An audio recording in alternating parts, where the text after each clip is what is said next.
The Memoirs of Sergeant Bourgogne offer a personal account of his experiences during Napoleon's Russian campaign. He describes the harsh realities faced by the French soldiers. These are his words. For a long time, I had walked alone in the midst of a miscellaneous rabble, forcing myself on to reach the camping place arranged. The road became more difficult at every step, as it had begun to freeze again on the top of the half-melted snow, and I fell continually. In the midst of these miseries, the night suddenly fell. The north wind had redoubled its fury. I had lost sight of my comrades, several men, lost like myself, strangers to me, who did not belong to my regiment, by superhuman efforts, dragged themselves along to come up with their own regiment. They did not answer when I spoke to them. They were too weak even for that. Others fell down, dying, never to rise again. Soon I was alone, with only dead bodies along the road to guide me. The trees had quite disappeared. It was perhaps 7 o'clock. The snow, now falling heavily, prevented my seeing the direction in which I was going, and the violent wind had already filled up the traces of the advancing column. Up till that time I had worn my bearskin cloak with the fur outside, but now, seeing what an awful night was in store for me, I stopped a moment and turned the fur inside. Owing to this, I was able luckily to withstand the cold of this disastrous night, falling to 22 degrees of frost. I arranged the cloak over my right shoulder in the direction of the wind, and I walked thus for an hour, during which I am certain I only went a quarter of a league, for often seized by a blinding storm of snow, I had to turn round and thus retrace my steps without being aware of it. It was only the sight of the dead bodies of men and horses, and the mass of broken vehicles I had passed before, that convinced me I was in the wrong direction. I had then to take my bearing again. Either the moon or a faint northern light appeared in the sky at intervals. Black clouds shot swiftly across this light, but when it was clear, it enabled me to distinguish one object from another. I saw far off a black mass, which I imagined to be the immense forest we had to cross before reaching the Berezina, for now we were in Lithuania. I made a guess that this forest was perhaps a league off. Unfortunately, a terrible sleepiness, the certain forerunner of death, began to come over me. I felt quite exhausted. My legs refused to carry me further. I had fallen down half asleep several times, and had I not been roused each time by the cold, all would have been over with me. The road was here completely blockaded by dead men and horses, preventing me from dragging myself along, for I had no longer the strength to lift my feet from the ground. Whenever I fell, it seemed as if I were dragged down by the unfortunate men stretched on the snow. Often these men would try to catch hold of the legs of those who passed, imploring their help, and many, in stooping to give help, fell themselves not to rise again. I walked on aimlessly for about 10 minutes. I staggered as if I were drunk. My knees trembled under my weight. I thought my last hour had come at last, when all at once I stumbled over a sword on the ground and fell all my length, stupefied, my chin having struck the butt end of my musket. Coming to myself a little and getting on my knees, I picked up my musket and was preparing to stand when I saw a stream of blood coming from my mouth. And with a cry of despair, trembling with terror, I fell back again. I had been heard by a miserable man lying a few yards off, and in a feeble voice he begged me to help him. I, so much in need myself, "Stop! Help us!" The voice ceased, but I remained, still trying to find out who had spoken. Hearing nothing more, I began to think my senses had deceived me, and I called out as loud as I possibly could, "Where are you?" adding to myself, "If I only had a companion, we could walk on for the rest of the night, encouraging each other." Then I heard the voice again, sadder and feebler this time. "Come here and help!" At that moment the moon came out, and I saw two men about 10 yards off, one stretched at full length and the other sitting near him. With great difficulty I struggled over a ditch filled with snow and got near them. The man sitting laughed like a madman when I spoke to him and said, "Don't you know you mustn't forget?" and began laughing again. I recognized the terrible laughter of death. The other man was still living. Turning his head a little, he said these last words to me. "Save my uncle! Help him! I am dying!" I spoke to him, but he said no more. Then I turned to the other and encouraged him to rise and come with me. He looked at me without speaking, and I saw that he was wrapped in a great fur-lined cloak which he tried to throw off. I endeavored without success to help him to rise, but on taking hold of his arm I noticed that he wore officer's epaulettes. He began talking incoherently about reviews and parades, and ended by falling on one side with his face in the snow. I was obliged to leave him. If I had remained, I must myself have succumbed to the same fate. Before I left, I picked up a pouch lying on the ground in the hope of finding something inside, but it was full of rubbish and papers only. Having regained the road, I walked slowly along, listening as I went, as now I constantly seemed to hear cries of distress. Soon I began to walk faster, in the hope of coming to some bivouac. And at last I got to a point in the road completely blocked up with dead horses and broken carts. The bodies of men from various regiments were scattered round. Several belonged to the Young Guard, recognizable by their shakos. In this immense cemetery and this awful silence, I was alone, a prey to the most gloomy thoughts of my comrades from whom I was separated, my country, my relations, and I began to cry like a child. The tears relieved me, and gradually my courage came back. Close to me I found a small hatchet, such as every company carries in a campaign. I tried to cut off a piece from one of the horses, but the flesh was frozen so hard that this was impossible. I had spent the remainder of my strength and I fell exhausted. But the exertion had warmed me a little. I had picked up with the hatchet a few pieces of ice, which I now found to be blood from the horse. I ate a little of it and put the rest carefully in my knapsack. And feeling stronger, I set out again, trusting to God's mercy. Taking care to avoid the dead bodies, I went on, stopping and feeling my way whenever a cloud passed over the moon. After walking for some time, I noticed, at a short distance off, something I took for a wagon.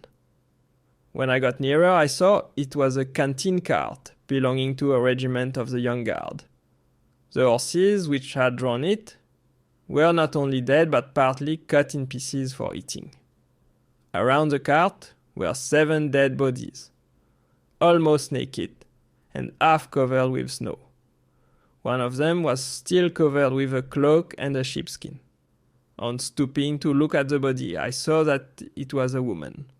The instinct of self-preservation was at this time the first with me, and forgetting that I had ineffectually tried the same thing a short time before, I set to work to hack off a piece of one of the horses. I found that this time again I was utterly unable to do it, and so I decided to spend the night in the cart, which was covered. I approached the dead woman to take the sheepskin for a covering, but it was impossible to move it. Noticing, however, that she wore a leather strap around her body, buckled on the other side, and that the strap must be unfastened, I put my musket under her body to act as a lever. But I had hardly done so when a piercing cry came from the cart. "Mary," it said, "Mary, give me something to drink. I am dying." I was stupefied, and the same voice repeated directly afterward, "Ah, my God." Mounting on the body of the horse in the shafts, I steadied myself by the top of the cart. I asked what was the matter. A feeble voice answered with some difficulty, "Something to drink." I thought at once of the frozen blood in the pouch and tried to get down to fetch it, but the moon suddenly disappeared behind a great black cloud, and I suddenly fell on the top of 3 dead bodies. My head was down lower than my legs, and my face resting on one of the dead ends. I had been accustomed for long enough to this sort of company, but now I suppose because I was alone.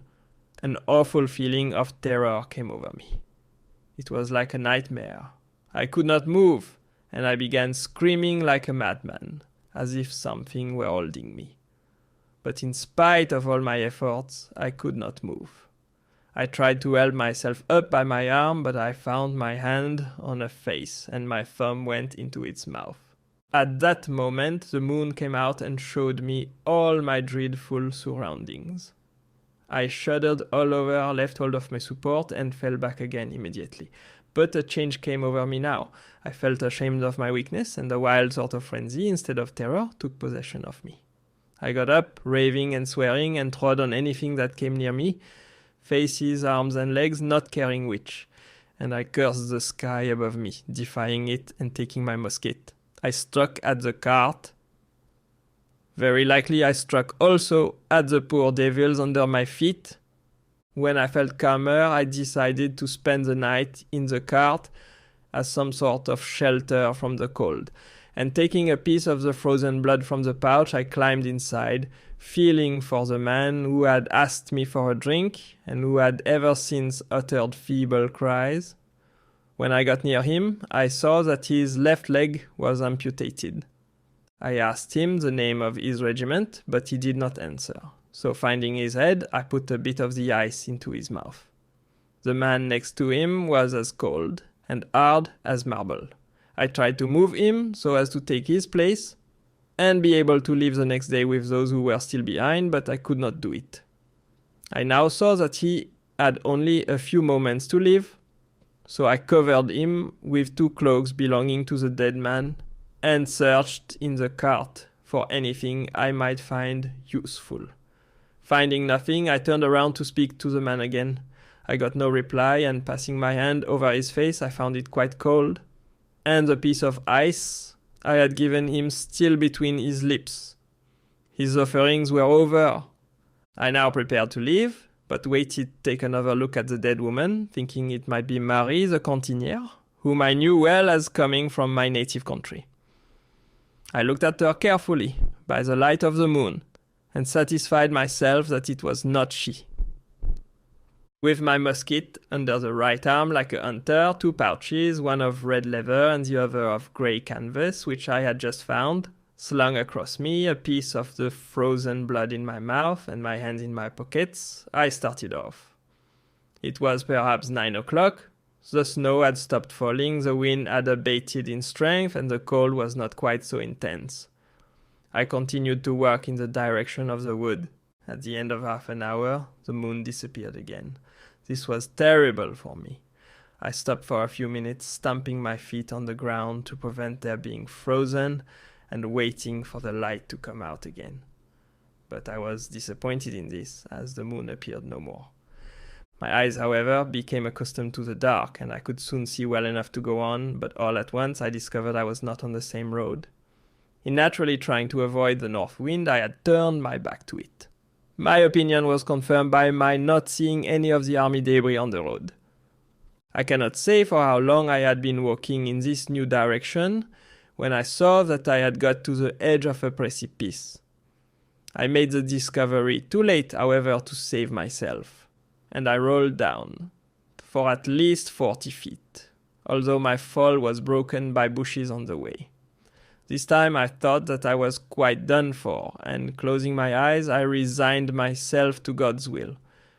When I reached the bottom, I was stunned for a time, but after all my adventures, I had ceased being astonished at anything, and I soon got up and began to search for my musket, which I had lost in my fall.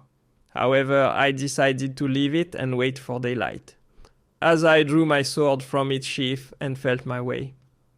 I now became aware of a wagon close to where I had fallen, and the bodies of 2 dead horses, and feeling something warm under my feet, I found I was standing on the ashes of a half-extinct fire.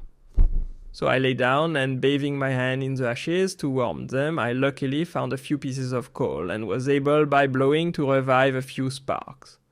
But where could I get wood to relight the fire? I dared not leave the ashes, for fear my sparks might be extinguished for good. I tore off a piece of my shirt, already in rags, made a match of it, and lit it. Then, feeling all around me, I fortunately came upon some tiny fragments of wood and with much difficulty got them alight. Very soon, flames crackled up, and in a minute or two I had quite a large fire. I could now see for several yards around me, and I caught sight of some large letters on the wagon, Garde Impériale, État-Major. Over the inscription was the eagle. As far as I could see, the ground was covered with helmets, shakos, swords, cuirasses, broken chests, empty portmanteaus, bits of torn clothing, saddles, costly shabraques, and quantities of other things. But hardly had I glanced around me when I became possessed with the idea that this place might be near a Cossack bivouac, and I felt terribly frightened and dared not keep my fire up any longer. If Frenchmen had been anywhere near, I should have seen some bivouac fires. This place, above all others, sheltered as it was from the wind, would have been chosen for a bivouac. I was at a loss whether to stay or go. While I reflected, my fire had diminished and I dared not put on more kindling. But at last, the desire for warmth and rest overbore the feelings of fear. I picked up as much wood as I could find and piled it up near me. I also collected a number of shabraques to sit on, and wrapping myself in my bearskin cape, with my back against the wagon, I arranged myself for the night. In putting wood on the fire, I had found some horseflesh, enough to stay the hunger which now devoured me. Although covered with snow and ashes, it was more than I had dared to hope for. Since the evening before, I had eaten nothing but half a dead raven I had found, and a few spoonfuls of gruel mixed with grain of oats and rye, and salted with powder. I hardly waited for my cutlet to be warmed through before I bit into it, in spite of the ash which covered it.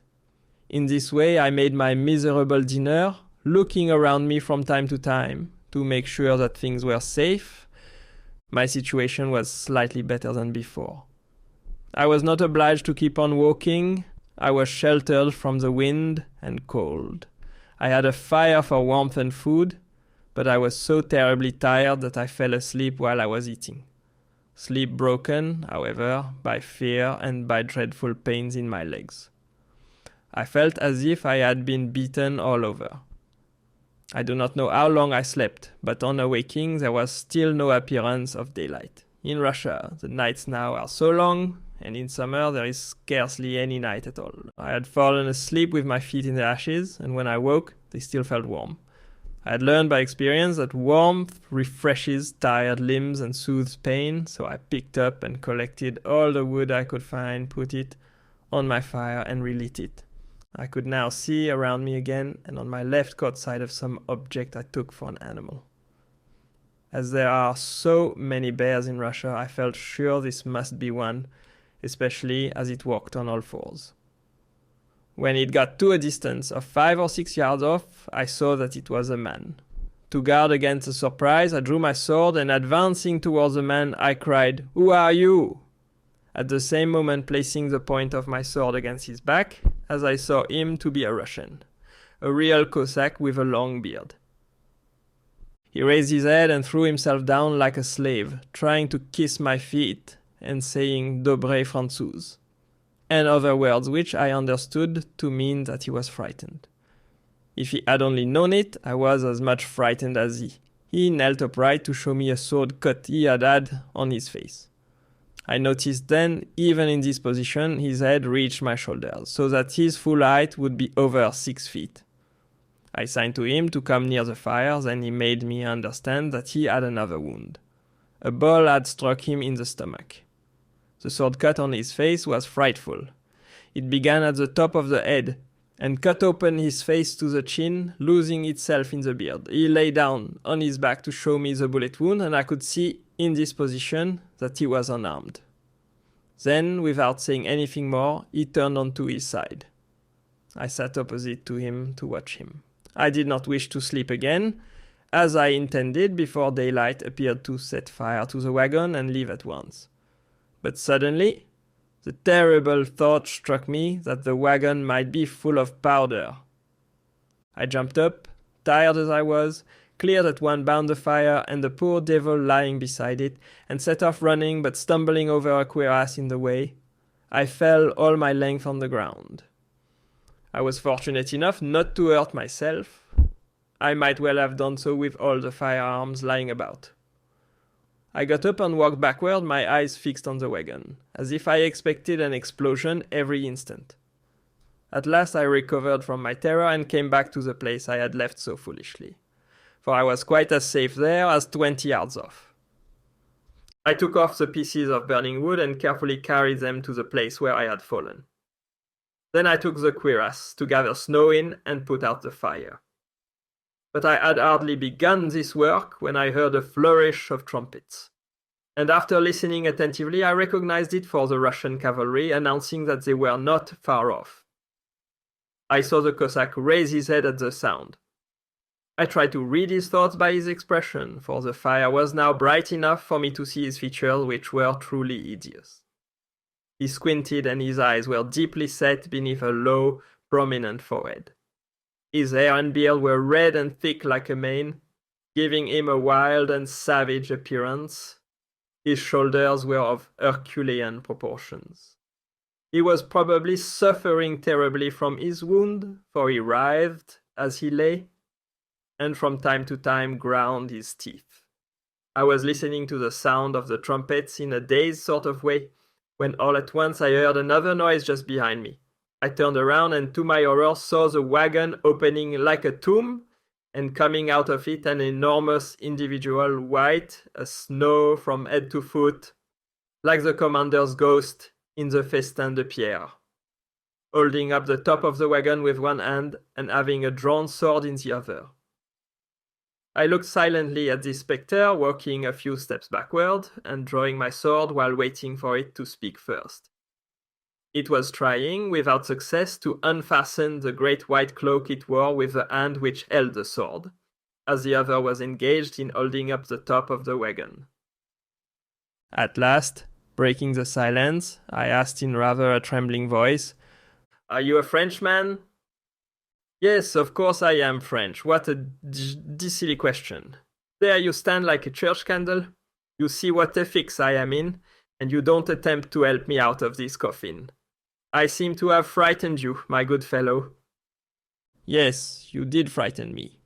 But I thought you might be another of these beauties," I said, pointing to the man at the fire. I helped him out as I spoke, and he threw off his cloak. Imagine my surprise and delight when I recognized one of my old friends of the Grenadiers of the Old Guard, a comrade called Picard. Picard by name and Picard by nation, whom I had not seen since the Emperor's review at the Kremlin. He and I had made our first campaign together. We had been at the battles of Jena, Pultusk, Eylau, Tilsit, and later in 1809 at Morat on the Spanish frontier, and other campaigns since then, although not in the same regiment. Picard scarcely knew me again. I had altered so much and looked so miserable.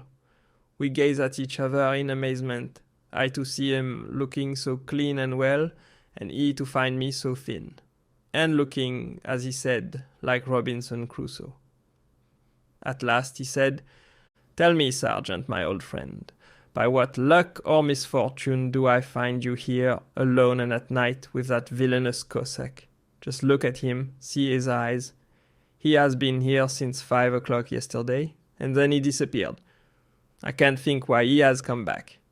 And you? What brought you here in the middle of the night? Before I tell you, have you a bit of something to eat about you?" "Yes, Sergeant, a little biscuit." And he opened his knapsack and drew out a piece of biscuit the size of his hand, which I devoured at once. I had not tasted bread since October 27th. As I ate, I said, "Picard, have you any brandy?" "No, mon père. I thought I smelled something like it." "You are right," he said. "Yesterday, when the wagon was pillaged, there was a bottle of brandy, but they quarreled over it, and it was broken, and the brandy spilt." "Yeah, I said I should like to see the place where it happened. And when he showed me, I gathered up some snow à l'eau de vie, just as before I had collected horses' blood à la glace. That's good, said Picard. I never thought of doing that. I think we can manage to get drunk, as there were several bottles in the wagon. The biscuit and brandied snow had done me a great deal of good, so I related to Picard all that had happened to me since the evening before. He could scarcely believe me.